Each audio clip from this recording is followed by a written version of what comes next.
The story of Israel.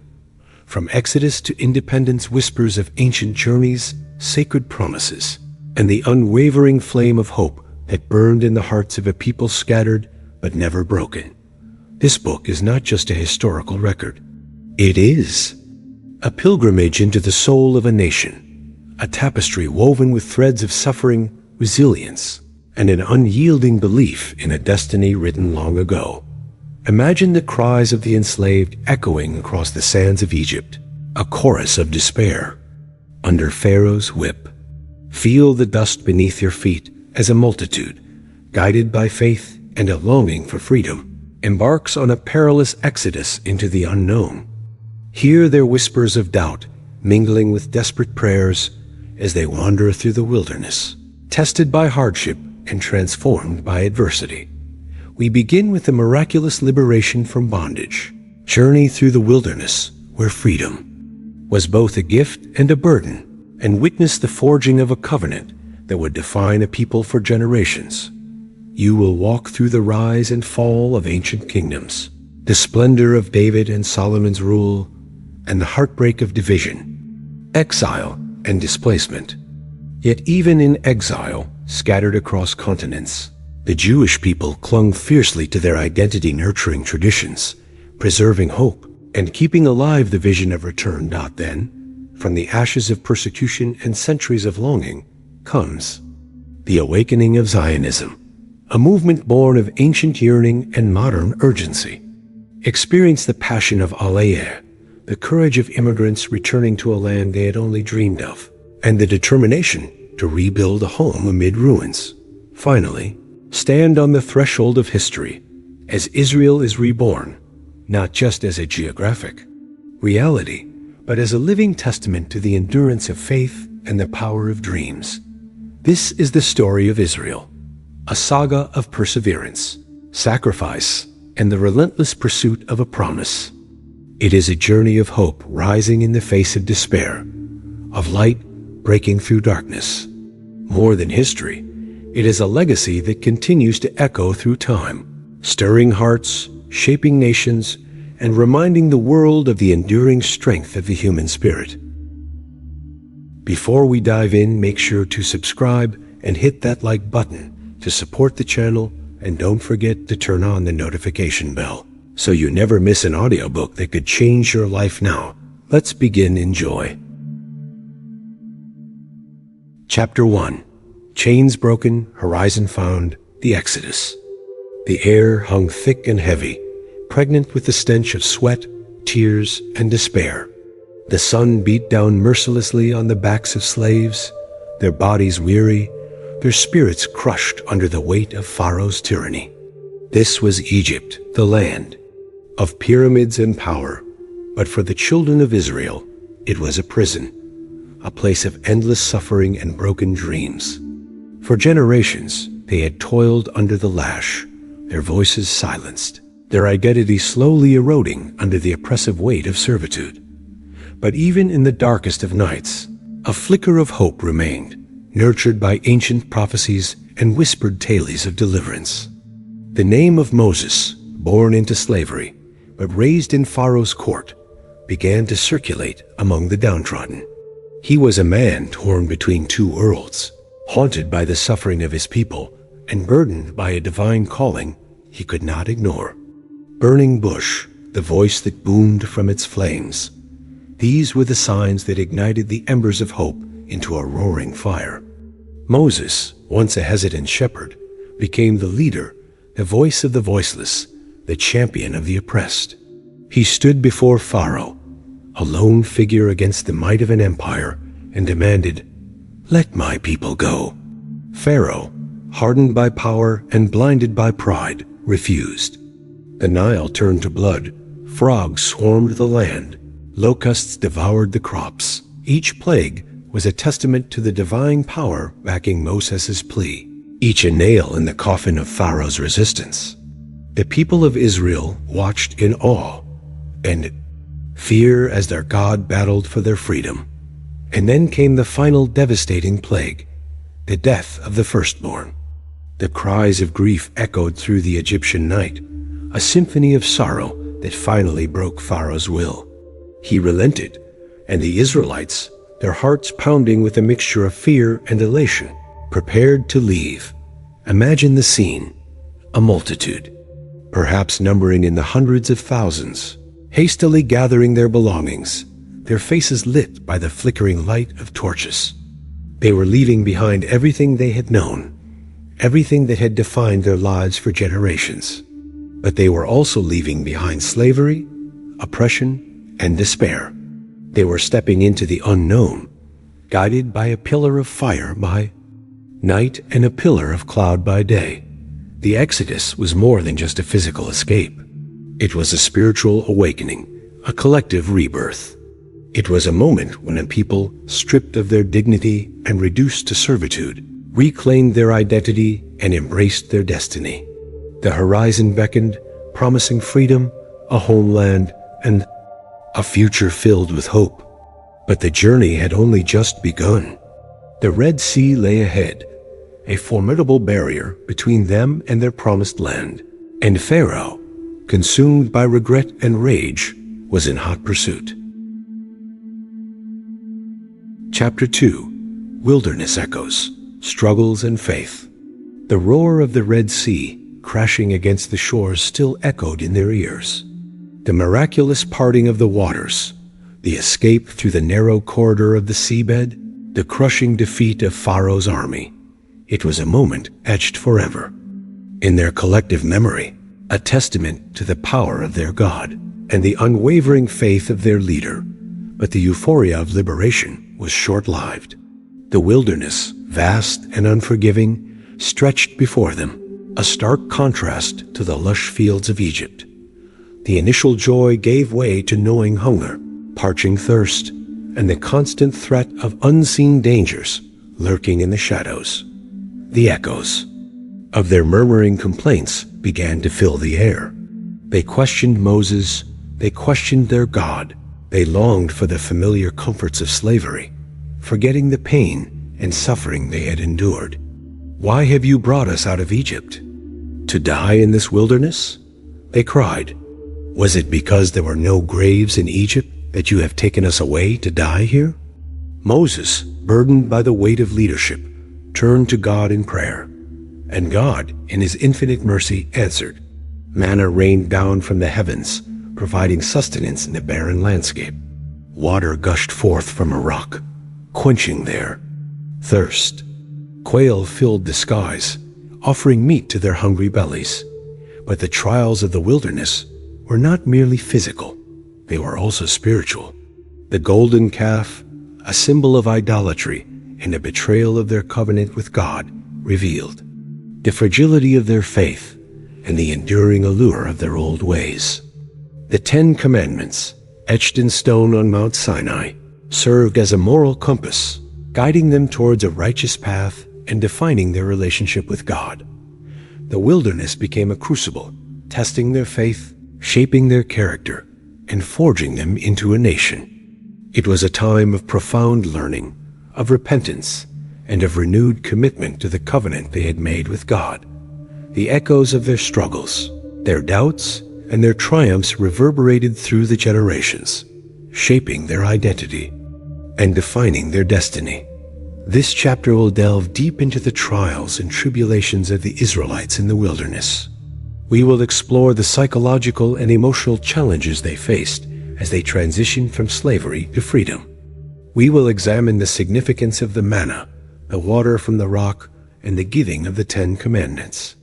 We will also analyze the story of the golden calf and its implications for the future of the Israelite nation. The wilderness period was a transformative time for the Israelites, a time when they were forged into a country ready to conquer and settle their promised land. Chapter 3: Land of Milk and Honey, Arrival and Settlement. For 40 years, the Israelites wandered in the wilderness, a generation passing away, their dreams deferred. Finally, under the leadership of Joshua, the moment arrived, the crossing of the Jordan River, the gateway to the promised land. Imagine the scene, the waters parting once again, mirroring the miracle of the Red Sea, allowing the Israelites to cross on dry ground. This was not just a physical crossing. It was a symbolic one, a leaving behind of the wilderness and an embrace of the promise that had sustained them for so long. The land of Canaan, lush and fertile, beckoned with the promise of milk and honey, but it was also inhabited by powerful and well-established tribes who were determined to defend their territory. The conquest of Canaan was not a swift and easy victory. It was a long and arduous struggle, marked by battles, sieges, and acts of both courage and cruelty. Jericho, the first city to fall, was a symbol of the challenges that lay ahead. Its walls, believed to be impenetrable, crumbled before the ark of the covenant and the resounding shouts of the Israelite army. This victory instilled fear in the hearts of the Canaanites and emboldened the Israelites to press forward. The land was divided among the 12 tribes, each receiving its inheritance. But the settlement was not without its conflicts. Disputes over territory, clashes with neighboring tribes, and the temptation to adopt the Canaanite ways threatened to undermine the unity of the Israelite nation. The story of Ruth, a Moabite woman who embraced the Israelite faith and became an ancestor of King David, exemplifies the integration of foreigners into the Israelite society. Her loyalty, her kindness, and her unwavering commitment to Naomi, her Jewish mother-in-law, made her a symbol of redemption and inclusion. The period of the Judges, charismatic leaders who rose to deliver the Israelites from their enemies, was characterized by cycles of sin, oppression, repentance, and deliverance. These cycles highlighted the Israelites' tendency to stray from God's path and the need for constant vigilance and reform. This chapter will explore the challenges and triumphs of the Israelite settlement in Canaan. We will examine the military strategies employed by Joshua, the division of the land among the tribes, and the social and religious challenges they faced. We will also explore the stories of Ruth and the Judges, highlighting the themes of integration, loyalty, and the cyclical nature of Israelite history. Chapter 4. Kingdoms and Conflict. The Age of Kings. The era of the Judges, marked by tribal autonomy and sporadic leadership, gave way to a yearning for a unified monarchy. The people, tired of the constant threat of invasion and internal strife, demanded a king that we also may be like all the nations. Samuel, the last of the judges and a reluctant prophet, anointed Saul as the first king of Israel. Saul was a man of stature and courage, but he lacked the wisdom and obedience necessary to lead the nation effectively. His disobedience to God's commands ultimately led to his downfall. David, a shepherd boy who rose to become a warrior, a poet, and a king, succeeded Saul. David was a man after God's own heart, a brilliant military strategist, and a gifted leader. He united the 12 tribes, established Jerusalem as the capital, and laid the foundation for a golden age of Israelite power and prosperity. The Psalms of David, filled with praise, lament, and heartfelt devotion, continue to inspire and comfort readers to this day. His reign was not without its flaws. His sin with Bathsheba and the subsequent murder of her husband cast a shadow over his legacy. But his repentance and his unwavering faith in God ensured his place as one of the most revered figures in Jewish history. Solomon, David's son, inherited a kingdom at its zenith. He was renowned for his wisdom, his wealth, and his magnificent building projects, including the first temple in Jerusalem. The temple, a testament to God's glory and a symbol of Israelite national identity, became the center of religious life and a focal point for pilgrimages from across the land. However, Solomon's reign was also marked by extravagance, heavy taxation, and the introduction of foreign gods into the land. These actions sowed the seeds of discontent among the people and ultimately led to the division of the kingdom after his death. The kingdom split into two, Israel in the north and Judah in the Yazidiyya south. This division weakened the nation and made it vulnerable to external threats. The history of the two kingdoms is a saga of political intrigue, religious apostasy, and prophetic warnings that went unheeded. This chapter will explore the rise and fall of the Israelite monarchy, focusing on the reigns of Saul, David, and Solomon. We will analyze the political, social, and religious factors that contributed to the rise of the kingdom, as well as the internal and external pressures that led to its division. We will also examine the legacy of David and Solomon, their contributions to Jewish culture and religious thought. Chapter 5. Exile and Hope. Diaspora Dreams. The divided kingdoms, weakened by internal strife and external aggression, eventually fell to the Assyrians and the Babylonians. The northern kingdom of Israel was conquered by the Assyrians in 722 BCE. Its people scattered and lost to history. The southern kingdom of Judah, after a long and desperate struggle, was conquered by the Babylonians in 586 BCE. Jerusalem was destroyed, the temple was burned, and the elite of Judah were exiled to Babylon. This was a cataclysmic event, a moment of profound loss and despair. The Jewish people were uprooted from their land, their identity threatened, and their future uncertain. But even in exile, the flame of hope refused to be extinguished. The prophets, such as Ezekiel and Daniel, continued to preach and to inspire, reminding the exiles of God's promise of restoration and urging them to remain faithful to their traditions. The synagogues, houses of prayer and study, became centers of community life in Babylon. The exiles preserved their language, their laws, and their customs, ensuring that their identity would not be lost.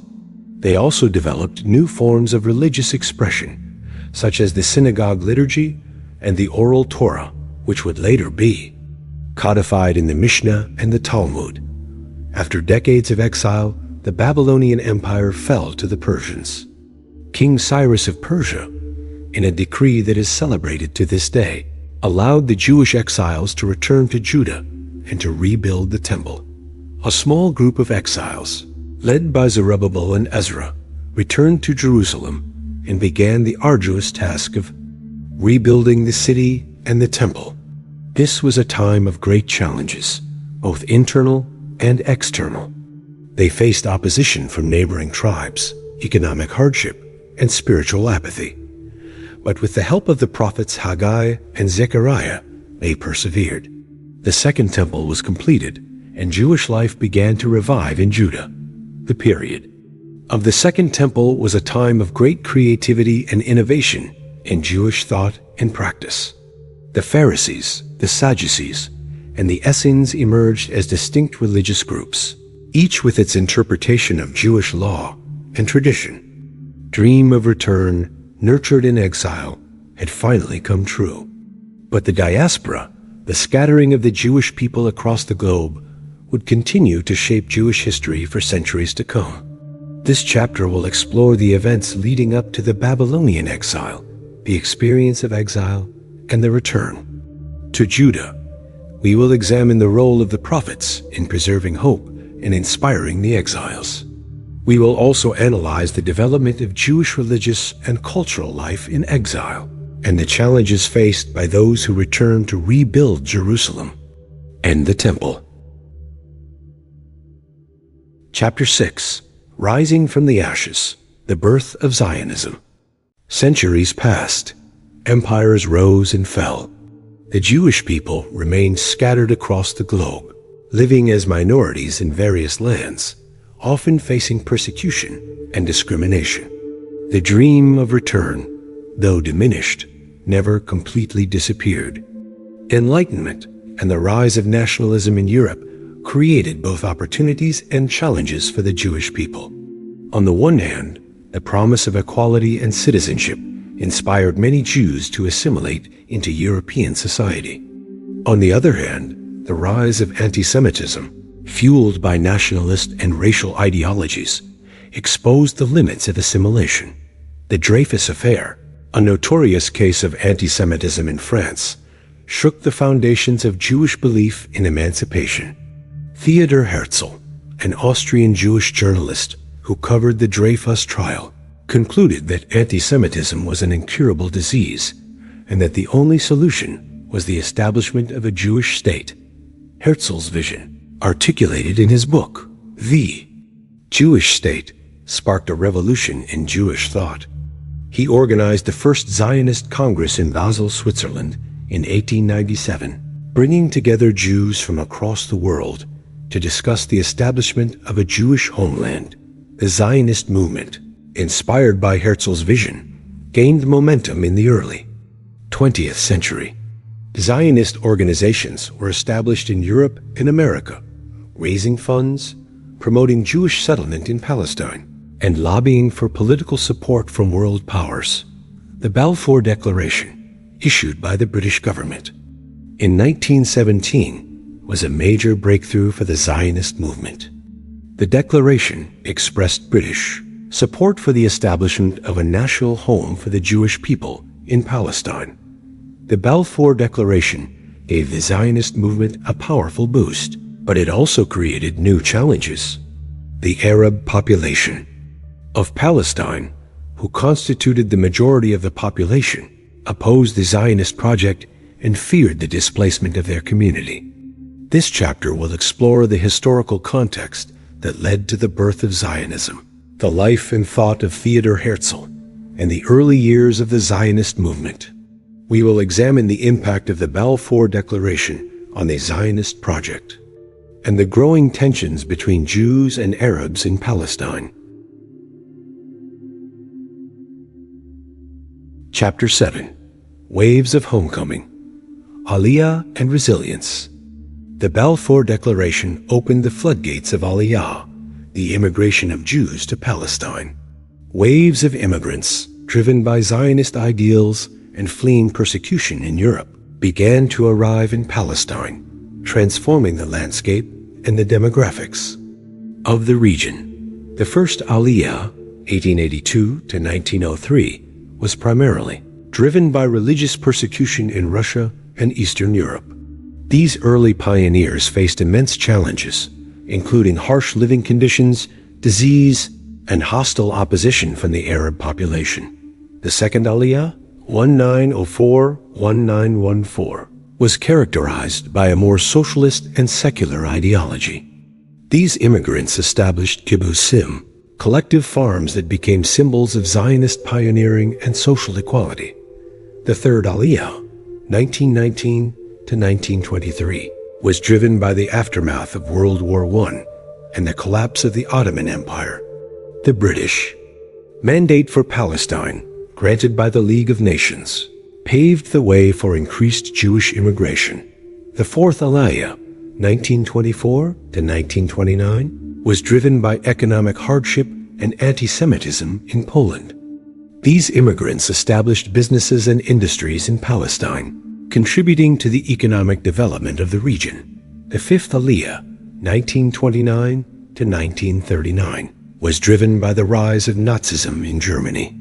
These immigrants, many of whom were professionals and intellectuals, brought valuable skills and expertise to Palestine. The Aliyah waves transformed the Jewish community in Palestine, from a small minority to a significant presence. They built new cities, established agricultural settlements, and created a vibrant cultural and intellectual life. But the increasing Jewish immigration also fueled tensions with the Arab population, leading to violent clashes and escalating political conflict. This chapter will explore the different waves of Aliyah to Palestine, the motivations of the immigrants, the challenges they faced, and the impact they had on the development of the Jewish community and the region as a whole. We will also examine the growing tensions between Jews and Arabs and the escalating violence that threatened the Zionist project. Chapter 8. The Dawn of a Nation, Achieving Independence. The Holocaust, the systematic extermination of 6 million Jews by the Nazis during World War II, shattered the world's conscience and underscored the urgent need for a Jewish homeland. The survivors of the Holocaust, traumatized and displaced, yearned for a haven where they could rebuild their lives and their communities. The British mandate for Palestine became increasingly untenable in the aftermath of World War II. The British, exhausted by the war and facing growing Arab-Jewish conflict, decided to relinquish their mandate and turn the issue over to the United Nations. The United Nations General Assembly voted in November 1947 to partition Palestine into separate Arab and Jewish states. The Jewish community accepted the partition plan, but the Arab states rejected it, vowing to prevent the establishment of a Jewish state. On May 14, 1948, David Ben-Gurion, the leader of the Jewish community in Palestine, declared the establishment of the State of Israel. The declaration was met with jubilation by Jews around the world and with immediate military attacks by the neighboring Arab states. The War of Independence, a brutal and bloody conflict, tested the resolve of the newly formed State of Israel. The outnumbered and outgunned Israeli forces fought valiantly to defend their homeland, securing their independence and expanding their territory beyond the boundaries of the UN partition plan. The establishment of the State of Israel was a watershed moment in Jewish history, a culmination of centuries of yearning and struggle. It was a testament to the resilience, determination, and unwavering faith of the Jewish people. But it also marked the beginning of a new chapter in the Israeli-Arab conflict, a conflict that continues to shape the region to this day. The early years of the State of Israel were marked by massive immigration, economic hardship, and ongoing security threats. But the Israelis, driven by a pioneering spirit and a determination to build a new society, overcame these challenges and laid the foundation for a thriving and democratic nation. This chapter will explore the events leading up to the Declaration of Independence, the War of Independence, and the challenges faced by the newly formed State of Israel. We will examine the political, social, and economic factors that shaped the early years of the nation and the ongoing conflict with its Arab neighbors. We will also reflect on the significance of the establishment of the State of Israel for the Jewish people and the world. Before we dive in, make sure to subscribe and hit that like button to support the channel, and don't forget to turn on the notification bell so you never miss an audiobook that could change your life. Now, let's begin. Enjoy.